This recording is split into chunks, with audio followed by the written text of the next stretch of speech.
All right, what's going on, guys? Welcome into another live stream here.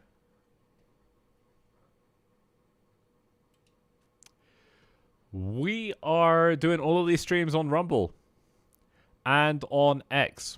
So make sure you follow us there. That's going to be pretty important. But, oh, sound is off? It's not.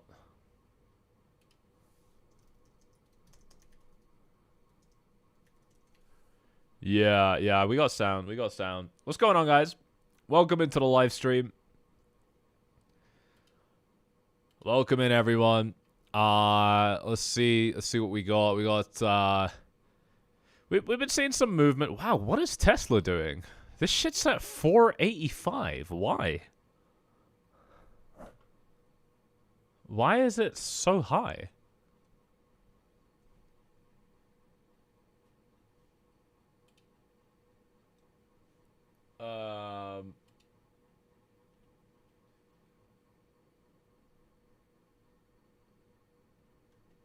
Keyframe frequency.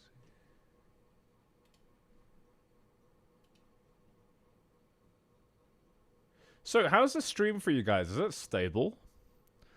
Is the stream stable right now? Robotaxi news, no safety driver needed. Yeah, that's pretty cool, but Polymarket's not reflecting that. You know, like, this has looked like a pretty obvious bet to me. But Polymarket doesn't seem to... What is this? How is this down? How did this move down? But there's no volume here. You see? There's no volume here on this bet. So you can't even trade this shit on Polymarket. You put like $300-400 in, that's it. You know? But so that's what I'm wondering is, I mean, this is unsupervised FSD, and they're pegging this chance at 8%. It's already happening, fam. Like, what do you mean? There's already unsupervised FSD. So why is Tesla at... Because here, look. It must operate on public roads without a human driver present. Check. Or required to oversee its performance. Check again. In practice, this means either the vehicle runs with no one in the driver's seat. Check. Or the vehicle operates in a mode where no occupant is expected to monitor or intervene. Check again.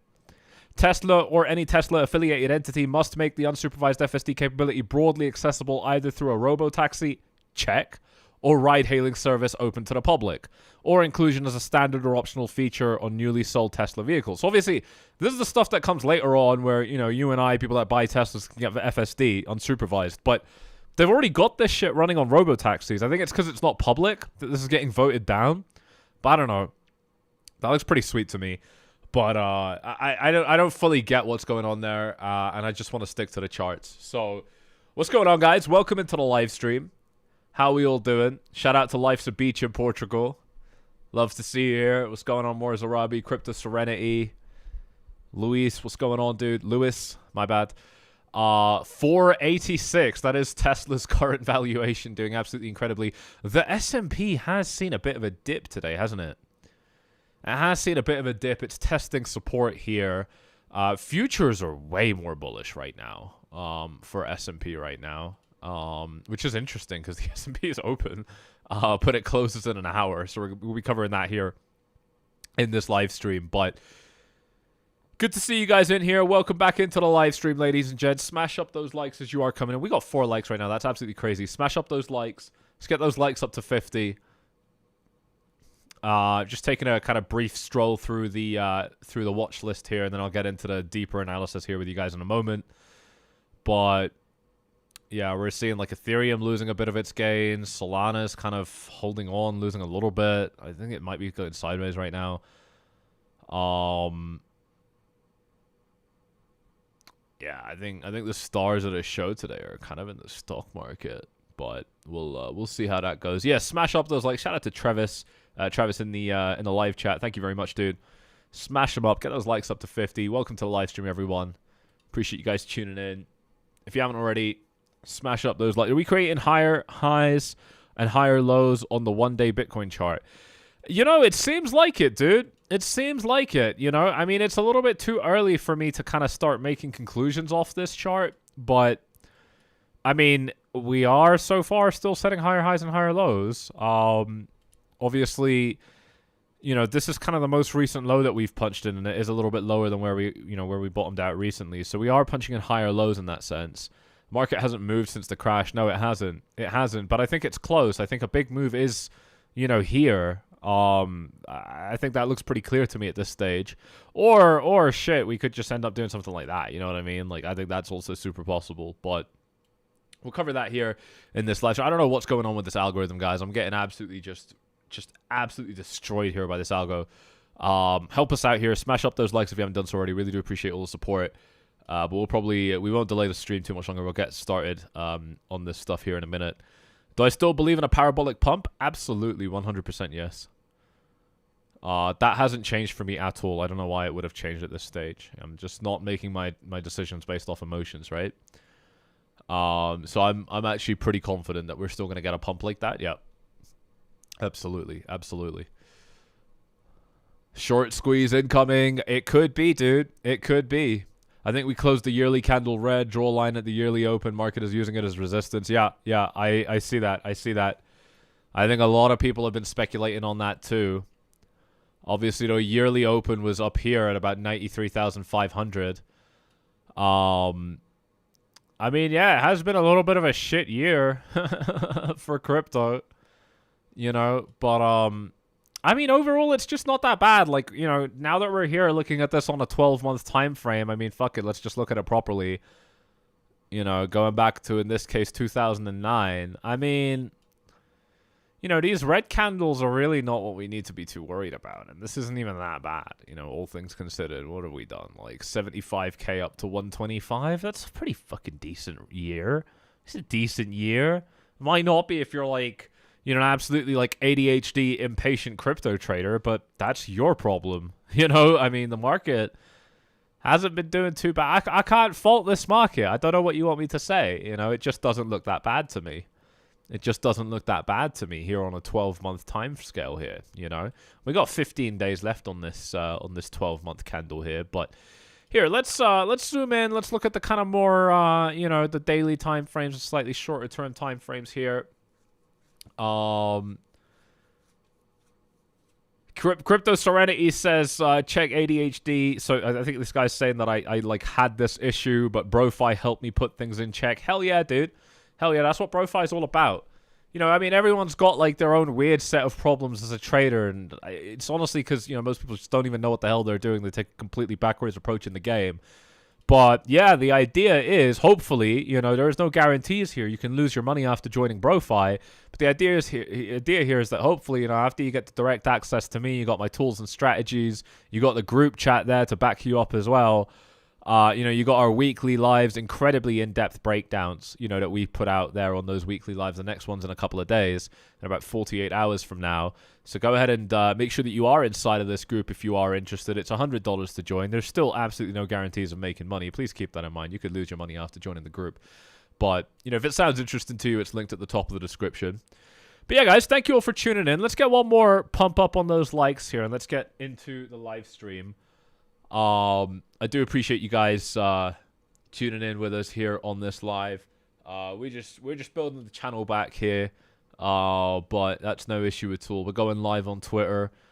Go ahead and follow us on Twitter if you haven't done so already, you legends. That's live on Twitter now. All right, and let's break this down. Let's take a look at what's happening.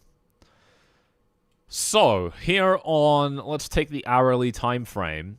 Bitcoin has lost a pretty significant kind of line, or at least it was fairly significant. You know, it is definitely a setback that we've lost this level.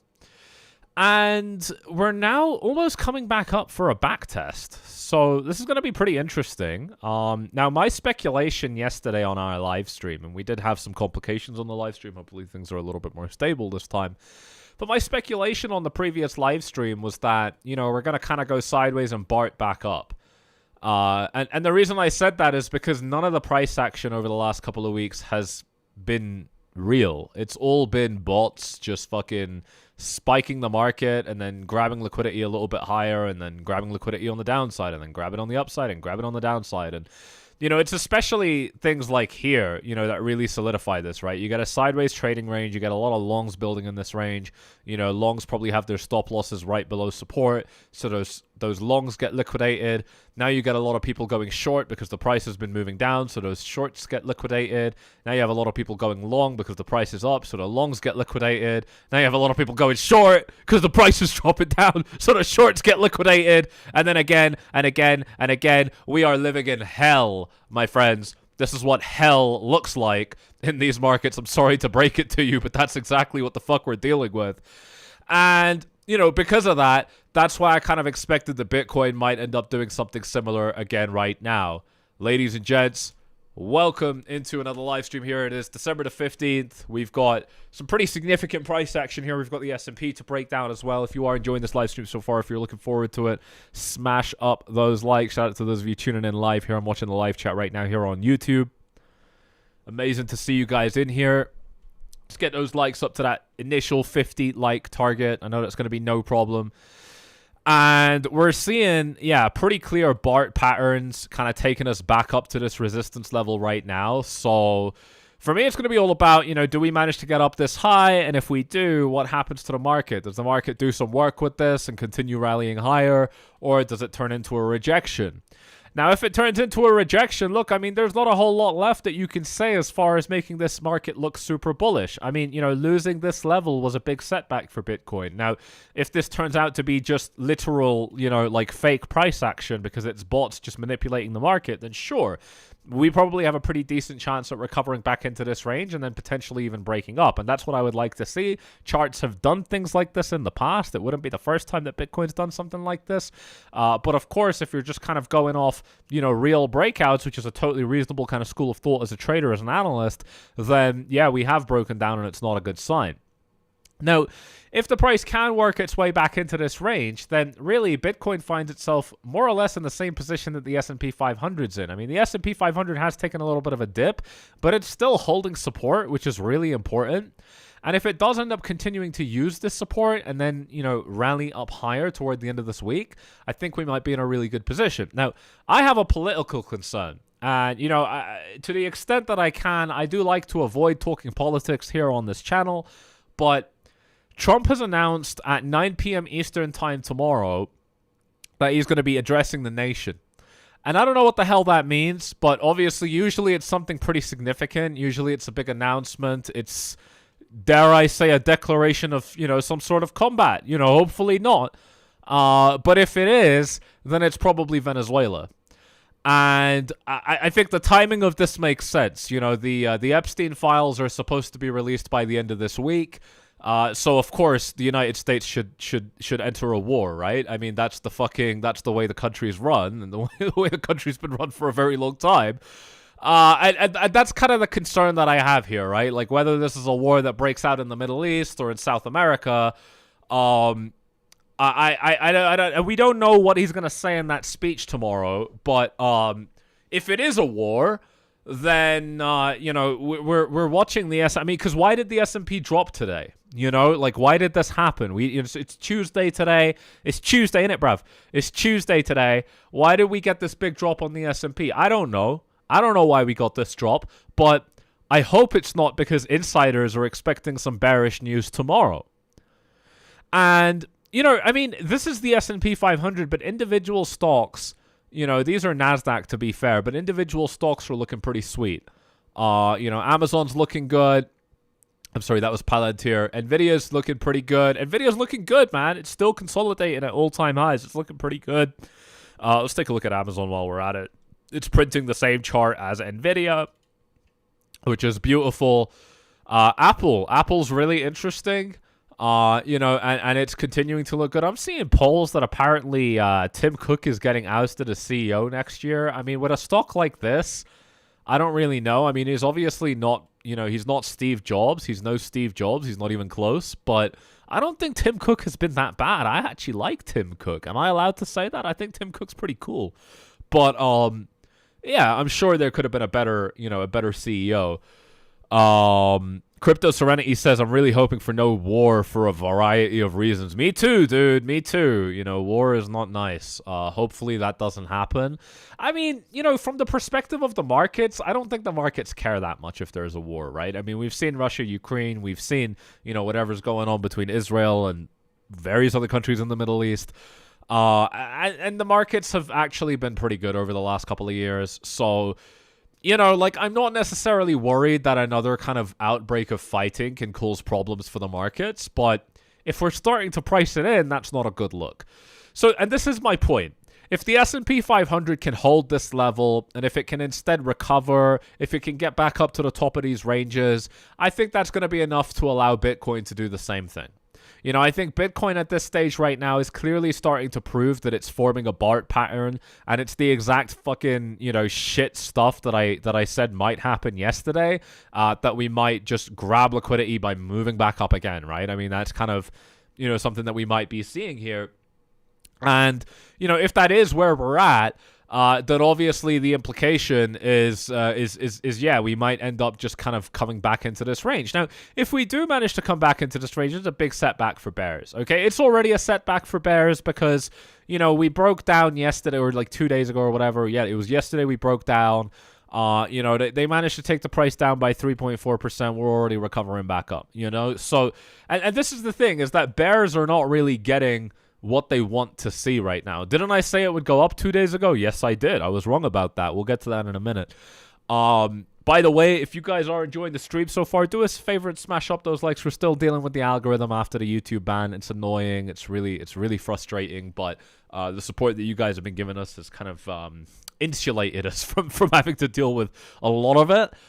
So I do really appreciate it. If you are finding this content useful, definitely smash them up. Double check, of course, that you're subscribed, all that good stuff. But yeah, you know, I think, you know, if we can get back up in here, I mean, that's bears again, not really, you know, not really getting what they want. I mean, you know, they certainly have gotten what they want up until now, taking Bitcoin down into the 80s. But, you know, at this point, you're seeing people that were bullish, you know, a couple of weeks ago saying that, hey, actually, there's a higher chance that Bitcoin's going to fall down to 60K now or 40K.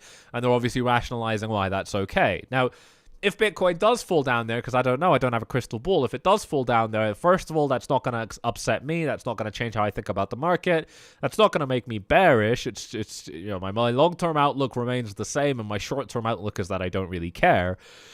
And at the same time, it's going to make me feel probably more bullish than anything, because the deeper corrections we get, the more it paves the way for the markets to move higher. I don't think that we're in an environment now where crypto markets are going to stay suppressed forever. I think it's very much the opposite.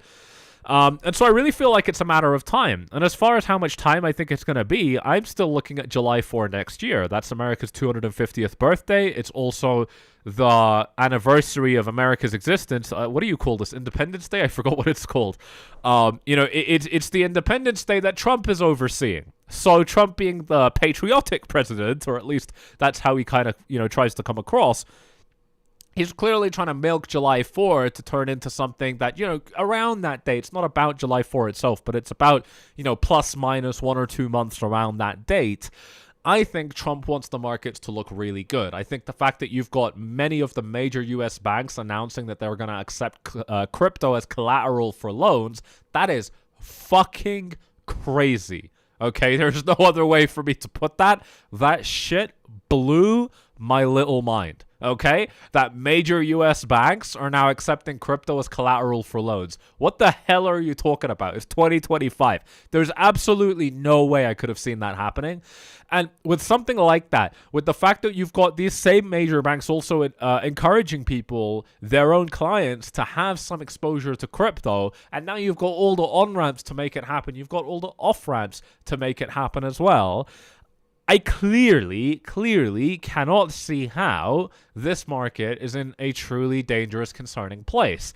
Any pullbacks on the price, any consolidation on the price, to me, simply gets viewed as, well, this is the market in a pullback. This is the market in a consolidation event. The trend is bullish. it's inherently not scary for Bitcoin to do this.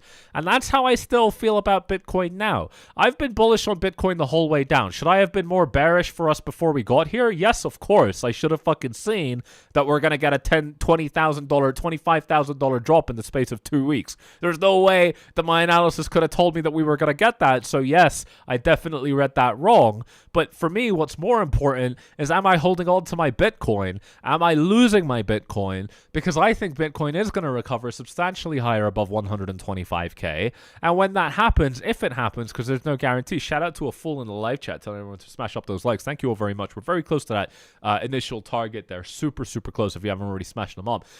You know, if that's the situation that we're in, you know, Bitcoin going far above 125, then the only thing I'm interested in is making more Bitcoins, right? And obviously that's where I have to start looking at altcoins, because I think that altcoins might rise up a little bit faster than Bitcoin at this stage, right? Now is the time where everybody is completely done with these coins. Everybody's done with Bitcoin. Everybody is done with altcoins. Everybody's bearish. Everybody's selling. Everybody's capitulating. Everybody hates everything. And, you know, that's the time to buy. I mean, for me at least, right? Like, other people, they don't like to buy when the prices are low. You know, they feel like if other people are scared, then they should be scared too, stuff like that. And you know what? That's you, right? If that's you, then that's you. That's literally not my business. But, you know, me personally, I like to buy when prices are low. And that's why I've been particularly interested in these ranges. I'm disappointed I'm not getting good enough prices yet. You know, I'm looking for lower prices. Coins like Litecoin against Bitcoin, I want to see this shit down at 800 Satoshis. We're still not getting that drop. You know, coins like Ethereum against Bitcoin, yeah, it's in a little bit of a pullback, but it's still seen a nice big breakout here, definitely demonstrating a good amount of strength. Coins like Solana against BTC, still not getting that drop down. I don't even know if it's going to get the drop, but if it does, I feel like I'm at least going to have to consider buying. You know what I mean? It doesn't mean that I have to buy, but I'm going to have to consider it. It's a great opportunity. So, you know, that's kind of where I'm at in these markets, but, you know, obviously, it hasn't just been crypto, right? Lately, stocks have been doing incredibly as well. Obviously, Tesla has been one of the main stocks I've been invested in here. And I mean, you know, beautiful back test of support. Previously, this level served as, as resistance. It's now been flipped into support. And within about a month after that, it's resulted in damn near all-time high price levels here. I mean, so close. What was the all-time high before? The all-time high was 488, and today, right now, we're at 487 as we speak. It's literally setting fresh highs right now for this little section of the cycle that we're in right now. So we could be looking at all-time highs for Tesla live on stream right now, which is pretty. What's the high today? 487.7. Yeah. So there's a very, very good chance that we're going to see all-time highs on Teslas today. On Tesla today, while we're streaming, which is pretty cool. And that's been a focus of mine, obviously, with crypto getting a little bit, you know, shit to trade. It just is what it is, unfortunately. That's just kind of where we're at. You know, Bitcoin dominance, you know, in terms of that, we have produced a recovery after setting this low, but we're back to kind of slowly trending down. So we'll see how this continues to play out. This downtrend could accelerate, especially if Bitcoin makes a major move from here. But, you know, the way it looks right now, I mean, we're kind of just establishing some kind of sideways ranging here, which is fine. No big deal. A little bit, you know, I would prefer if we were moving in a clear direction, but whatever. You know, it's not like you're supposed to get what you want in these markets. You just kind of get what you get. Thank you guys for smashing up those likes, by the way. You absolute legends. Thanks for helping us hit that target there, that first target on this live stream. If you are enjoying the stream so far, you know exactly what to do. Smash them up. Double check, of course, that you are subscribed. If you want to get yourself inside of BroFi, then that's going to be linked at the top of the description as well. Really, really cool stuff. Like I said, we're streaming on Rumble. I don't know how many of you guys care about Rumble. And we're streaming on X, which is pretty sweet as well. So if you want to catch this content on other platforms, it is being posted there. Just in case YouTube does ban this one, just make sure that you are following us on those as well.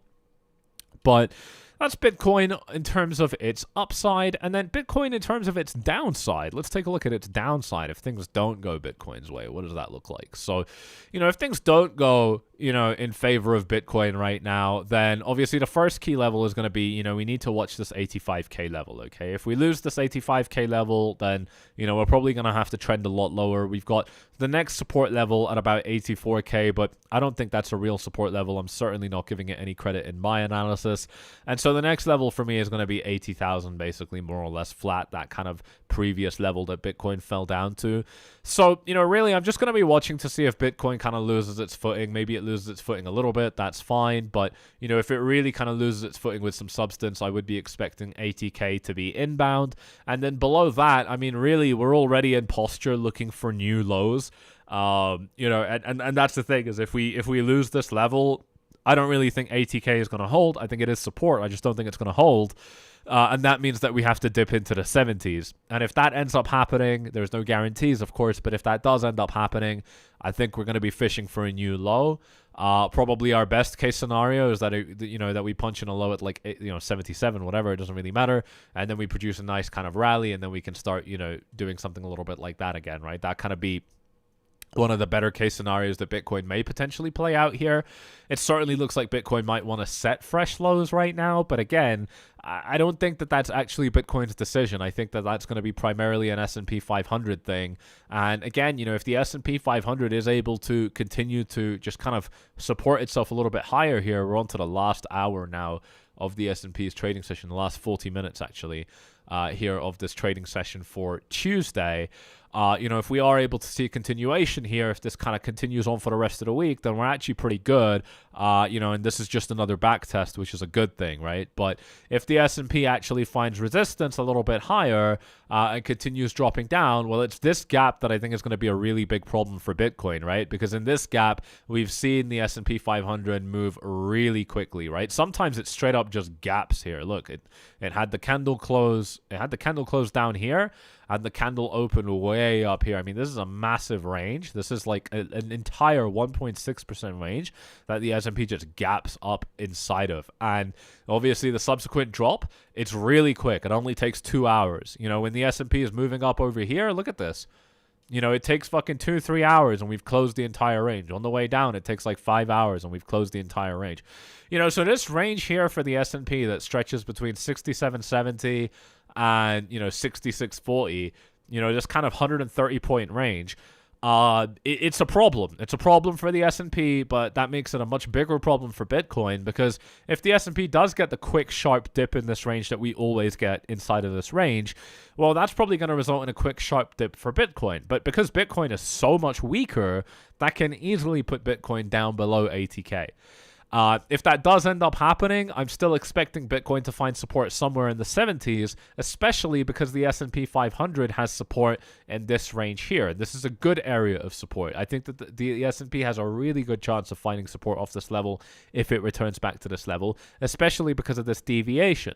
That makes the support level that tiny bit more reliable now, in my experience, in my opinion, just based on what I'm seeing, right? You get that deviation, well, now you've got a much lower chance of getting a second deviation in a row. So instead, that makes me think that we might see the market moving up quite a bit. Do I have thoughts on the Japan rate hike, 20% drop?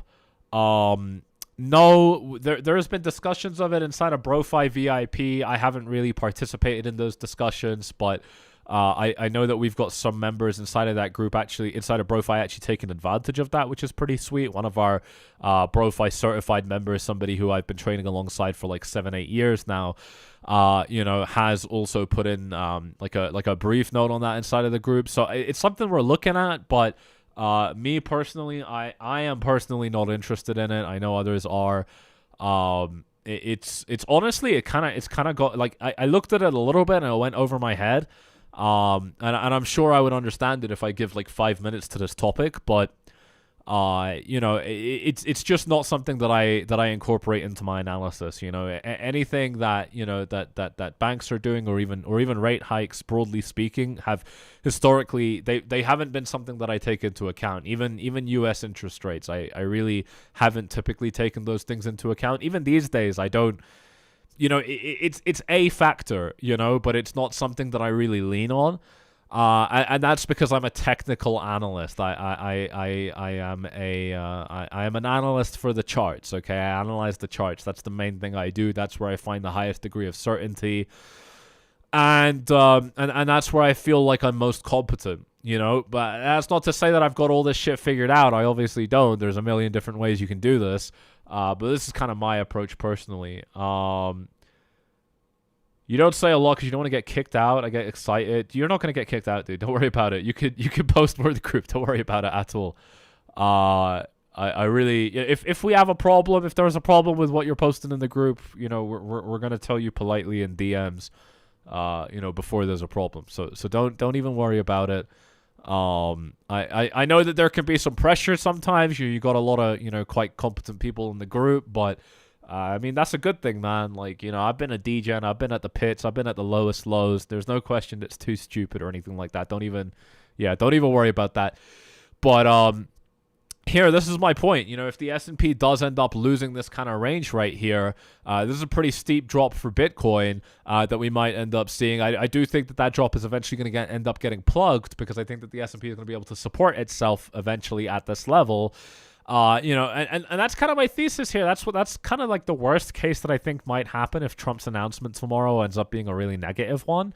I don't see it like collapsing much lower than this, obviously, unless we have some really, really bad news. If the S&P does lose this level, we're in Dumpsville at that point. We're definitely going to have to be strapped in for a bit of a crash. Now, obviously, the S&P just down to this low has only fallen down by 5%, right? So we've still very reasonably got this 10% kind of target that we can be expecting down here at about 63, 6,200.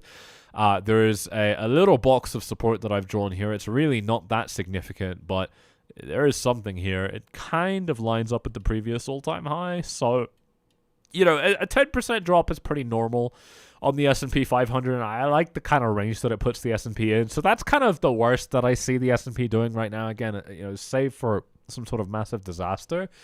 But I think, you know, 6,200 in some worst cases for the S&P are probably gonna, you know, this is probably gonna be the lowest level. And, you know, what does that mean for Bitcoin? I mean, shit, that can easily put Bitcoin down to 60K, you know, if that ends up happening. And that's the thing, right? I don't think the S&P is going to drop massively. I think the S&P looks more poised to set new all-time highs right now, from what I can see. If it doesn't end up happening, we have support. We've already used support here, so we don't really have the support anymore. But we have our next zone of support at 6,600, and below that we have our next zone of support. We have a few more in between, but the next big one that I like is about 6,200. These are the kind of levels that I think the S&P might be able to bounce off of, and none of these would be bad, right? I mean, a 5% correction on the S&P 500 is really normal. We need a lot of those. That's healthy. A 10% drop is also really normal, and I would say equally we need a lot of those. It's really healthy. And that's why you can't shake me off this bullish bias, right? Whether Bitcoin's at 87K or 60K, if I feel like I know, and I do feel this, if I feel certain, which I do, that Bitcoin is going to reach beyond $200,000, then why the fuck do I care if Bitcoin's at 87K or 60K right now? The only reason I might care is because I'm absolutely unable to hold myself back, and I feel like I need to sell my Bitcoin at 87 to buy it back at 60. Right? And the idea there is you get like a 20% better entry, you get 20% more Bitcoins. Yeah, something like that. I got 10 Bitcoins right now. Well, if I sell all of it and I buy them back at 60K, I might have 12 or I might have 13 Bitcoins, right? That's the idea. That's the idea that they're selling you here when you hear, you know, like, you know, sell and then buy back at lower levels. Now, the problem, Morzarabi, you already know. In the live chat, the first thing that Morzarabi in the live chat just wrote is that it's too risky. And you're absolutely correct, in my view as well. It's too risky. There is an opportunity cost. There is a cost to that opportunity that you're potentially paying. And it says that if you sold at 87K and if you're prepared to buy at 60, but the price only falls down to 61, well, fuck you. You're out anyway. You've missed the train. That's the problem. The problem is that in order to optimize for a 20% better entry, to get 20% more Bitcoin, for example, if you're wrong, and if the market rallies hard, or if it doesn't fall down as low as you're expecting, or whatever, because it never goes to plan. It doesn't. This kind of thing doesn't typically go to plan. For some people it will, good for you. But for most people, this is going to be, you know, something that takes them out of the market. And if they're wrong about their ideas, and if they're wrong about where they think the market's going to go, and Bitcoin ends up shooting up beyond 125, well, you're out of the market now. You know, you might have to buy back at higher levels than where you originally sold. You might have to buy back significantly higher, because when it comes back up to your break-even entry, you know, you might decide, hang on a minute, I think we're going to get a better price. And you might be wrong about that too. You know, it's actually a behavior trait. It's actually a character trait that makes people do this. And, you know, in my view, this is an example of somebody that's not good at spotting opportunities. You know, I think there's better opportunities than this.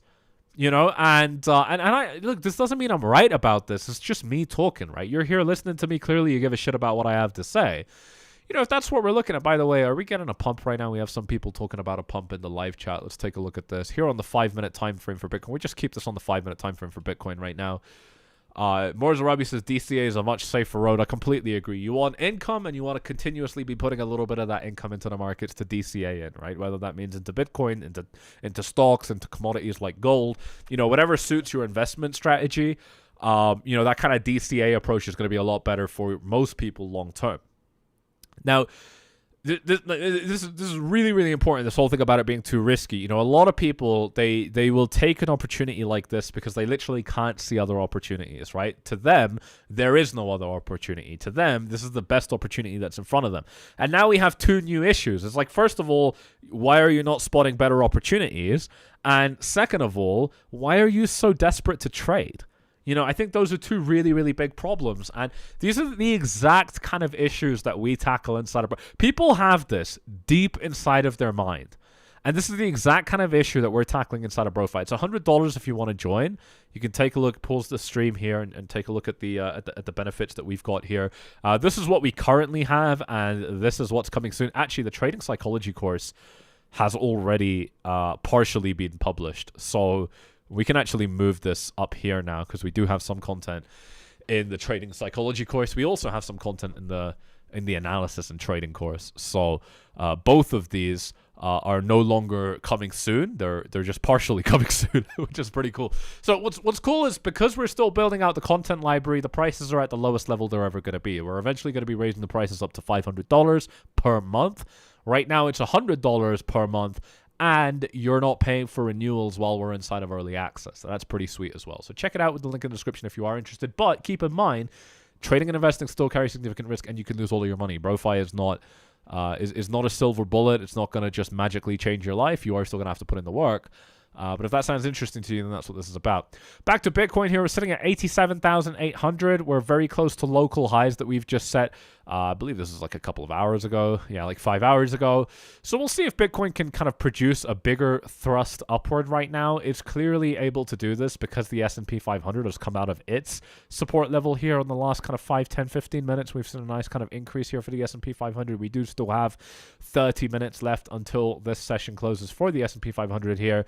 The future is obviously quite a bit higher than the normal S&P chart here, which is pretty sweet as well.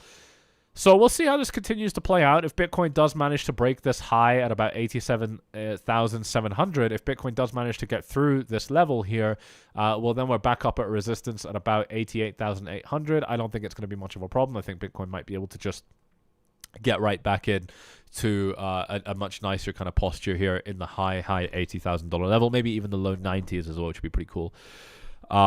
Crypto Serenity says, I'm de-risking like your BroFi suggested. Hell yeah, man. De-risking is very, very important. Love to see that. Love to see that.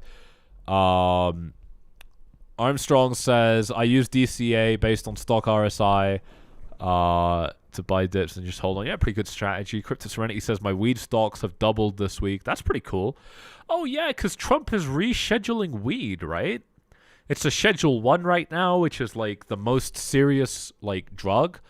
But he is actually like rescheduling it or whatever to Schedule 3, which I don't know how many schedules there are, but I'm pretty sure that puts it in like a much less severe category of being illegal.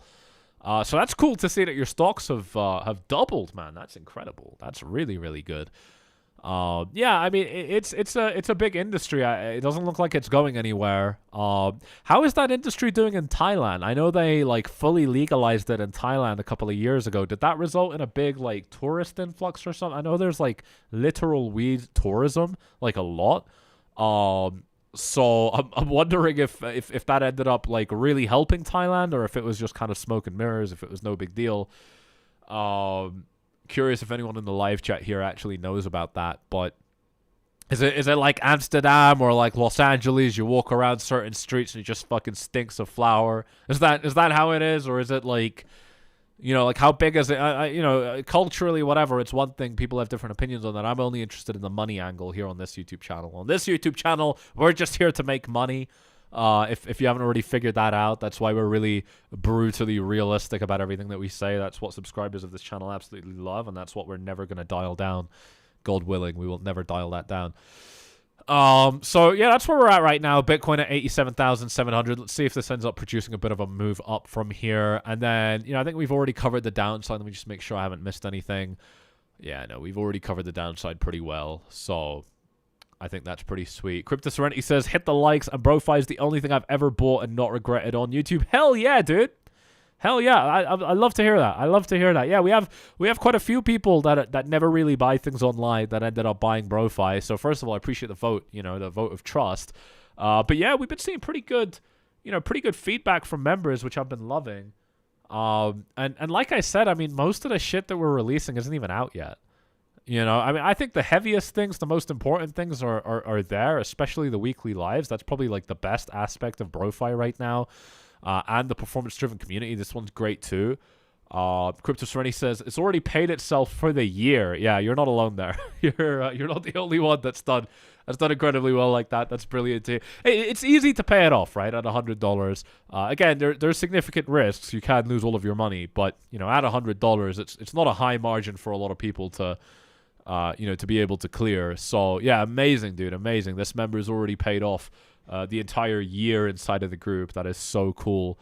And yeah, man, lots like that actually, which has been really, really nice. It should be a nice big positive ROI. You know, I want it to feel like, you know, and like I said, not everybody's going to feel this way. Some people are going to, you know, join the group and feel like they got nothing out of it, you know, and that's going to happen. It's a numbers game. But I want it to feel like for most people that it's an absolute no-brainer that, you know, paying for the second month, the third month, the 18th month, you know, it should feel like it's a tiny, tiny chunk of what you've made. And that's why I'm taking this so seriously, you know, making sure that we can just absolutely cram as much value as we can inside of there, which, you know, which we've already started doing, yeah, which is pretty sweet. Tin Man says, what's up, Sammy? Thanks for another live stream. Smash up the likes for Sammy, folks. Thank you very much. Yeah, hell yeah, dude. Smash them up. Smash them up. Let's get these likes up to 100. Absolutely incredible stuff there. Yeah, good to see you guys in the live chat today. It's been a nice little live stream here. We're working our way back here in the algorithm. We're just doing what we can right now, just getting by. But Bitcoin has managed to rise up a tiny, tiny bit right now while we are speaking. I do want to see before I head off this live if we are able to break this high. I don't know how quickly or how slowly that's going to happen, but I am willing to wait a little bit to see what ends up happening there. Gold is still looking great. I mean, gold is sitting at 4,300. I love to see this. It looks like gold wants to take another leg up, doesn't it? Look at this. Yeah, it looks like gold is basically, you know, getting ready to do this again. Yeah, look at that. Doesn't it? Doesn't it look like that again? So gold looks like it wants to go up. Oh, that's Tesla at an all-time high. All right, ladies and gents. There we go. We just watched that happen live. Tesla has hit an all-time high. Am I correct in saying that? Yeah, that's definitely an all-time high. All right. That is absolutely sick. Tesla at all-time highs. Love to see it. Love to see it. $489. Yeah, I mean, this is one of the only stocks that's really running hard today, and I don't think it's surprising. I don't think it's surprising. Palantir is looking pretty sweet as well. Meta looking pretty good on the day only, but I mean, overall chart looks fantastic as well. But yeah, Tesla's chart, I just cannot get over this. This chart looks so bullish to me. It has been looking so bullish to me for a while, so I don't think it's a surprise at all that it's already at all-time highs. But that's incredible. It's nice to see a new all-time high live with you guys. This is, this is an all-time high that Tesla set in December of 2024. Almost exactly a year ago, actually. This is like 363 days. Yeah, look at that. 63 days since that previous all-time high. So it's a pretty big event. Nice to be able to catch this live with you guys. Explore everything, says love from Pakistan. Shout out to the Pakistani viewers in the live chat today. How you guys doing? Welcome in, welcome in. I'm half Pakistani by blood. I don't know how many of you guys know that. I'm half Pakistani by blood, half Indian by blood. I know it's crazy, right? I'll be honest, I don't even like those two countries. I don't, I've never been. I don't plan on going. But I mean, I gotta give it to the Indians and Pakis, man. I mean, the food game is next level. I don't know of a cuisine in this world that stands next to Indian and Paki food. I don't know of a single cuisine that's as good. I don't think there's a cuisine that's as good as them. But North Pakistan is amazing. You should visit. I would love to. I would love to visit the north. Yeah. Yeah, I'm a big mountain guy. I love mountains. I love living in mountains. I love visiting mountains. I love driving in mountains, I'm a big mountain guy. So maybe one day I'll go to the homeland, to the motherland, or whatever it's supposed to be called. But I don't know. I grew up in the UK, you know what I mean? I've spent all my life in the West. I feel like a Western boy through and through. I relate almost nothing to those cultures. I don't even speak the language. Like I don't even speak Urdu or Hindi. I really have very little in common with those countries other than my blood. Which is arguably everything, right? But I don't know. I don't really believe that. Fully grown and socialized in the West. And I guess the only way that the blood really got me is that I'm addicted to the food, and that's why I'm a fat piece of shit, or at least why I was a fat piece of shit. I'm a little bit better than that now, but we're working on it. It was a lifetime of roti and curries and fucking hell, just crazy shit. My mom's a Paki, so. I mean, she didn't make it easy for me. She was cooking up bangers every day. Bless her. $490 on Tesla. That's pretty sweet. Bitcoin has seen a little bit of a pullback just here in the last couple of minutes. And the S&P is looking pretty good. Yeah, I mean, I'm not gonna try and drive myself crazy in circles watching this chart on the 1 minute, 5 minute time frames here, but I do like what I'm seeing. I do think it's pretty sweet. Yeah, I think as far as Japan's pretty cool. Japan's got great food. Obviously, the Mediterranean diet's going to be one of the healthiest. Mexican food is great, of course. Mexican food is fantastic. You could do a story time just on your upbringing. Yeah, I definitely could. I've got an interesting story. I've got a lot of really interesting history behind me. And I meet people and they're like, "Oh my God, Sammy, you don't talk about this." And it's like, well, what setting is it appropriate to talk about in?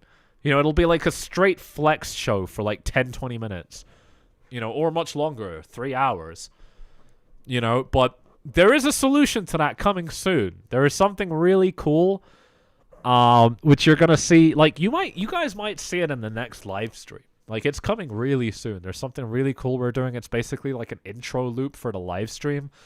We're kind of hit and miss with when we start these live streams, and that's for various reasons. Sometimes it's technical, sometimes it's prep, sometimes it's whatever. But what we're going to do is we're actually going to start these live streams early, a lot earlier, 10 minutes earlier, half an hour earlier. And there's just going to be a loop playing, a really cool, graphic loop playing, sharing clips of me, talking about myself or strategies in the market, whatever. Just some motivational stuff, whatever. So that's going to be... I've already seen it. I've seen the first draft. That should be in pretty soon. And I'm really excited to... I'm worried about copyright. I'm worried that the music might get, a copyright issue. And because YouTube has been so annoying lately, I just need to be extra safe on that. But, yeah, there's a little bit of that coming. Robert says, I sold all of my gold 3 weeks ago. I'm looking at selling silver at 75. Hey, I respect that, dude. I mean, these commodities look incredible right now. These commodities look so strong, but I mean, that's what you're meant to do. You're meant to sell into strength. So, I definitely respect what you're saying here. Silver at 75 is quite a big quite a big increase you're going to need to see from here. But I mean, it obviously looks like it's going to happen, right? I mean, it obviously looks like silver's getting ready to take that next. It's only an 18% move up. That next 18% leg. I mean, what was this leg? This was a 30% leg. Damn, this was a 14. Just this on its own was a 14%. So yeah, totally possible, I think, for silver to hit that $75 level. Selling gold 3 weeks ago, man, I gotta say, I respect you, dude. That is such a smart thing to do. I mean, you made some money and you're ready to, you know, just take some profits off the table. I mean, good for you, dude. I really respect it. You know, me personally, I still think this shit's going way higher. I think gold could hit even $5,000 at this point. But yeah, there's nothing wrong with selling. You know, that's pretty smart. I like this. I like the situation that gold is in right now. You know, the fact that gold kind of topped out over here at about 4,400. You know, and that was October of 2025, and now we're a couple months later, and we're kind of finding resistance here again. I mean, that's really nice. You know, that's really clean kind of chart developments here as far as I'm concerned. And, you know, the beautiful upside of having clean chart developments are that, you know, if it's an asset like gold, which is not like completely just terrible to trade, then actually this can you know put yourself in some really nice positions, which, you know, hopefully can work well. Obviously they might not, and that's why we've got our disclaimer here. I just want to, you know, draw your attention to that again, that everything you're seeing here on this channel is educational purposes only. There's no financial advice, there's no guarantees of results. Trading and investing carry significant risk. You can lose all of your money. Always do your own research and make decisions based on your own judgment and your own risk tolerance. Really important stuff there. Please do take that to heart. I know it's typical fucking like copy paste shit that you've heard before, but it's real, it's true. There's no way to do this other than to figure this out properly on your own. Is Tesla about to hit $491? There we go, $491. We've now cleared that previous all-time high with a tiny bit of margin. It'd be nice to get a couple percentage points higher. How high would that be? Yeah, 5%, 6%, 4% would be nice. I don't know if Tesla's hitting $500 today, but it certainly looks like it could by the end of the year in 15 days. That's pretty sweet.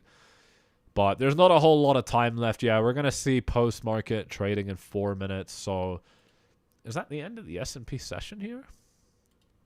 14 minutes left for the S&P. So yeah, we're pretty much at the end of the trading day here.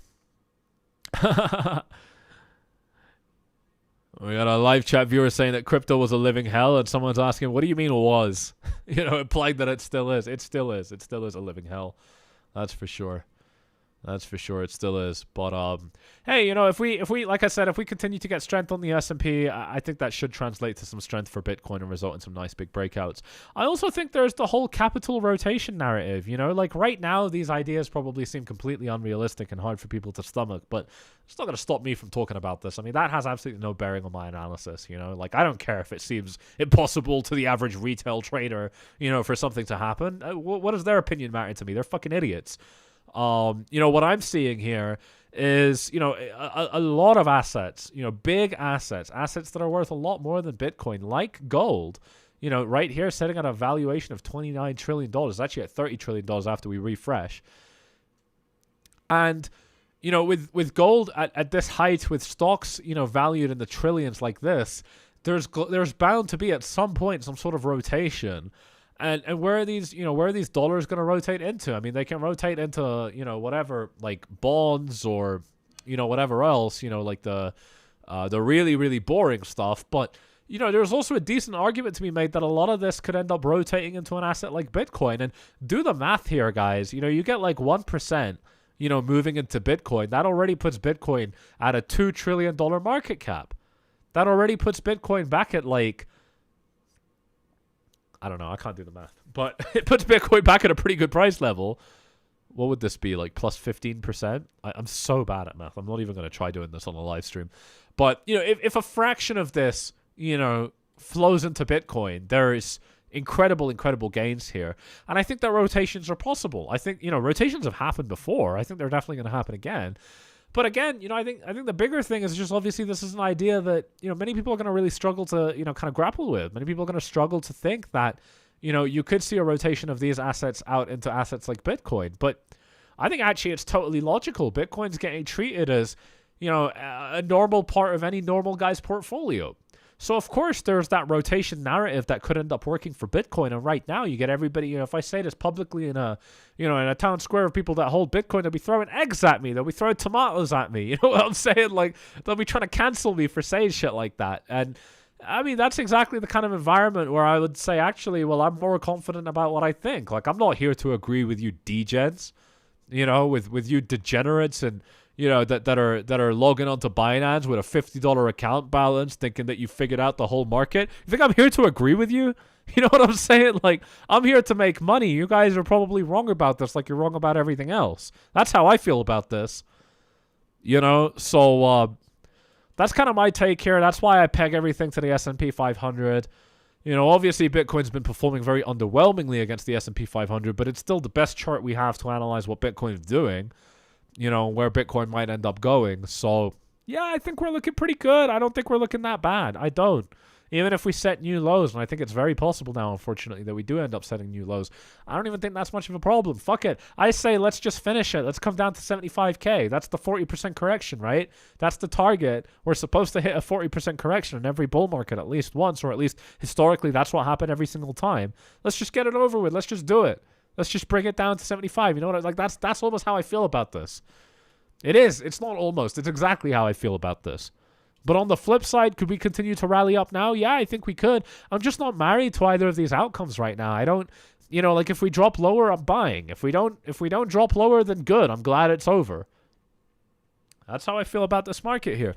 Ladies and gents, let's get a final smash up on those likes. See if we can hit that 100 like target. Thank you all for tuning in with us live on the stream. It's been another beautiful one here. Really do appreciate all the love and support you guys have been throwing our way here since the ban on the channel.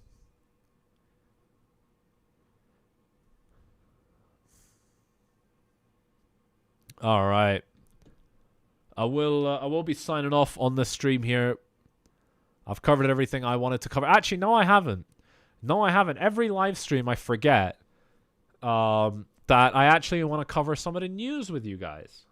I actually want to look through, what does the news say right now for the market? Because, that could be interesting too. So I do want to take a look at that. I do want to scroll through Polymarket with you guys here on these streams as well. So we got Polymarket open here as well. Let's just take a quick look through Polymarket because that's going to be a little bit more interesting. I'm interested in the fluctuations here. Kevin Warsh, really, you look at this on the daily here. Wow, this is not very useful, is it? It's not useful at all. Oh, it is the daily. Oh, okay. Yeah, it was just no movements for a while. I mean, yeah, because Warsh ended up overtaking Kevin, like, right here. Warsh ended up overtaking Hassett. But we've still got Hassett kind of coming out on top here. I don't know enough about this, but I was thinking Hassett is the obvious pick as well. But this shit's still, like, 5-6 months away. So we don't want to get too carried away with this right now, but that's interesting. Obviously, there's the Tate Demore fight. Who are they saying is going to win? Okay, so it's 80% chances that Andrew wins. I wouldn't bet on this either, to be honest. I think 80% is pretty realistic, though. And that's the idea, is that these markets are going to try and find the realistic probability. Because when it reaches that level, the idea is that less people are going to be interested in bidding. Maduro, this is an interesting one. I feel like, just leading up to the vote, leading up to the special speech from Trump tomorrow, these could get interesting and a little bit spicy just for that reason. But honestly, that's a high level of speculation I don't really want to spend too much time on. This is free money, I think. I don't think Trump is deleting his Rob Rayner post. So 5% there. I don't know. The volume's not great, but there is some free cash there that I don't know. I'm not a financial advisor. I'm a fucking idiot. I'm 24 years old. What do I know? But that's how I feel. Largest company end of 2025. Nvidia's pegged at 90%. I wouldn't even want to bet on that, but if you can see some strength coming in on Apple, then Apple's yes buy could end up being interesting. Not completely. It's obviously, I don't think it's going to close as the most valuable company in the world, but you definitely might see Apple, gain from 9% up to 20 or something. I could see that happening. But here, let's take a look at this news article right here.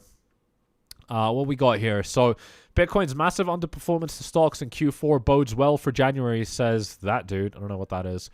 After an active morning Tuesday, Bitcoin flattened out in afternoon trading around 87.5, up 2% over the past 24 hours. Crypto-related stocks were also seeing bounces after Monday's plunge, including a 3% gain for MicroStrategy and a 1% advance for Coinbase. Clients are positioned with cautious optimism. Head of sales at Falcon X. What is Falcon X? Isn't that like Jeff Bezos's space company? I got no idea. This must be a fund with the same name. With year-end approaching, Bitcoin may benefit from its sluggish performance compared to other asset classes through the quarter as asset managers rebalance their portfolios to maintain their mandated allocation.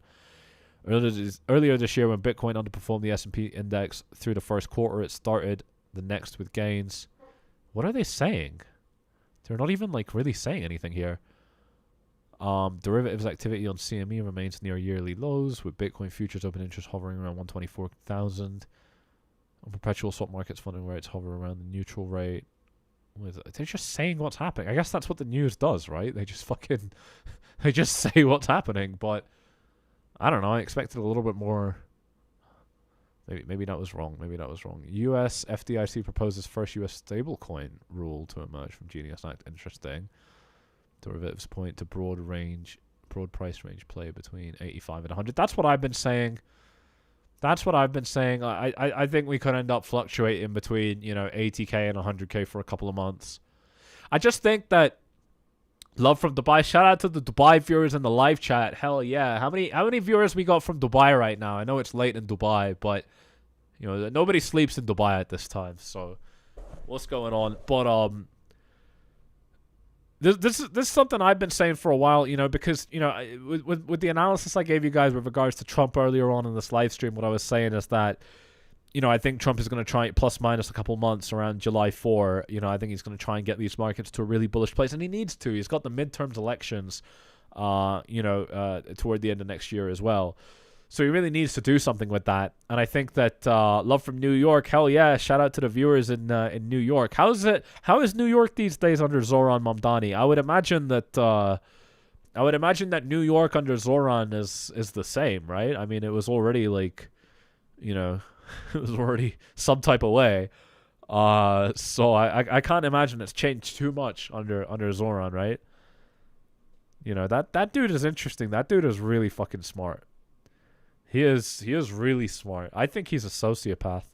I don't think he's a psychopath, but I think he's a sociopath. He is really smart. He knows exactly. He's like the Paki Obama. That's what he is. He's not even Paki, right? He's Kenyan apparently, but he looks like a Paki. I'm gonna call him a Paki. He is a Paki to me. I'm a Paki. I'm allowed to say it.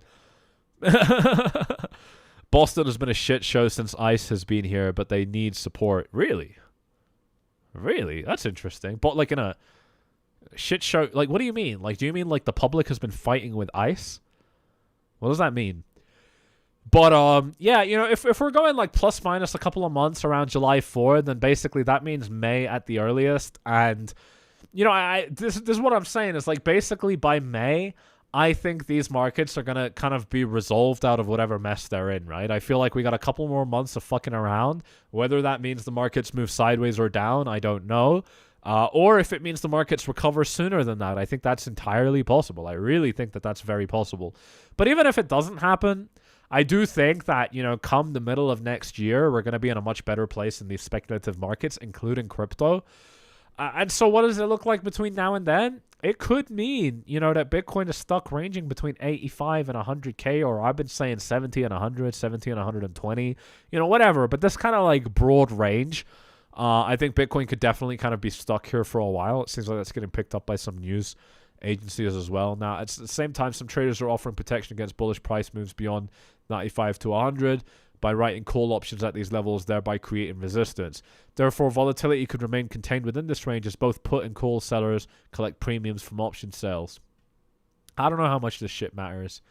This shit only matters when there's no organic price action. As soon as that organic price action returns to the market, nobody gives a shit about your sell walls, your buy walls. The market is organically moving. It's going to plunge straight through those things.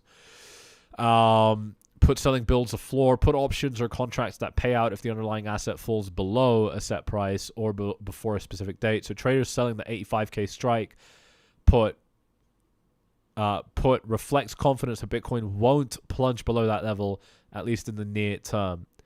When a large number of traders, they don't even write their sentences properly, sell puts en masse at a specific level, it often creates a self-fulfilling support.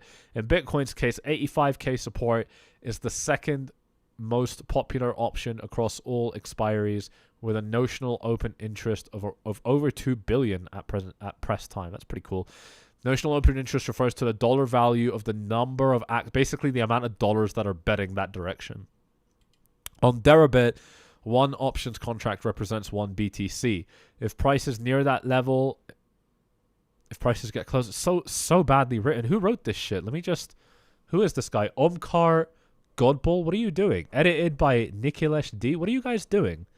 Write properly, guys. Come on. It's, what is this news speak? Let's just write sentences that make sense, please.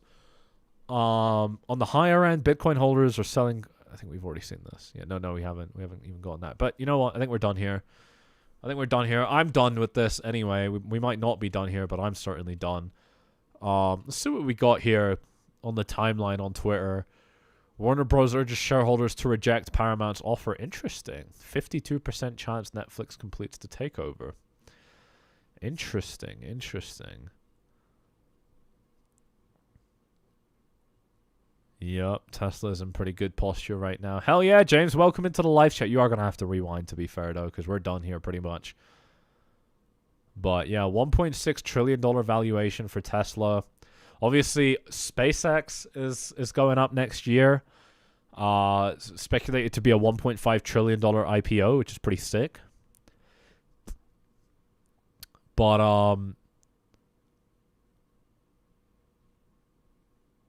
yeah, that's kind of where we're at in the market right now. So cycle was worse than previous ones because the usual loss transfer mechanism never activated. In past cycles, retail eventually entered. They bought late either at the token or meta level and became exit liquidity.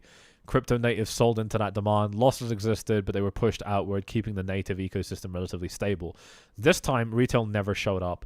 Without external demand, positions still needed buyers, and the only buyers available were the other natives. Risk could no longer be offloaded. Every sale became internal, and losses accumulated among the same group that normally benefited. That made being a native strictly worse. Experience stopped creating an edge. Early positioning stopped reducing risk. It's about understanding where we were in the market, I think, this whole time. What's James saying? I'm praying for my buddy. He says he's going to hire me when SpaceX IPOs. Hell yeah, dude. That would be cool. You're right out of the gate with like a 150K salary if that happens. That's pretty sweet. Minimum 150, I would imagine.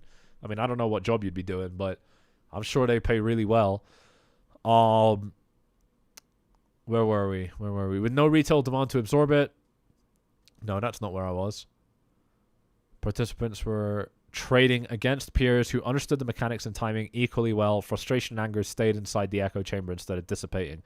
Extraction also became more visible and more damaging. With no retail demand to absorb it, extraction occurred directly at the native level. When he's saying native, he means people like you and I that have stuck around for a while. Most participants understood how it worked and continued to participate anyway. Speculation persisted even as expected value declined. Once capital was depleted, awareness turned into resentment. The hostility toward extractors increased because the losses were understood to be structural rather than accidental. The last piece was where outside liquidity actually went. The only meaningful external capital flowed into the least risky asset. Institutions accumulated what most natives ignored or underrated. This is so bullish. This conflicted with positioning that expected capital to rotate down the risk curve. In prior cycles, liquidity spread. Bitcoin moved first, then capital flowed into higher risk assets. This time, liquidity stayed concentrated. The rotation never came. That's why this cycle felt different. Past cycles exported losses. This one didn't. It was civil war. Pretty good write-up from this dude here. I have to say I agree with pretty much everything he's saying. I'm going to go ahead and give this guy a follow because that was great. Yeah, I can see that. I can see that.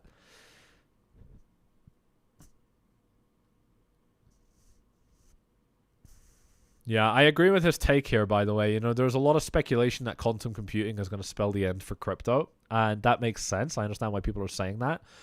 But you know, realistically, you know, Bitcoin is gonna deal with that and evolve the chain, and it'll actually make Bitcoin. Well, you know, by that point, it'll become, you know, safe from quantum attacks. And at that point, the single biggest risk factor for Bitcoin has been eliminated. So I think that would actually, if that does happen, if the chain does upgrade, I think that would result in a massive pump. And it has to upgrade. There's a lot of money in this shit. It has to upgrade. US SEC concludes its investigation into the Aave protocol. Wow, they're just wrapping everything up here.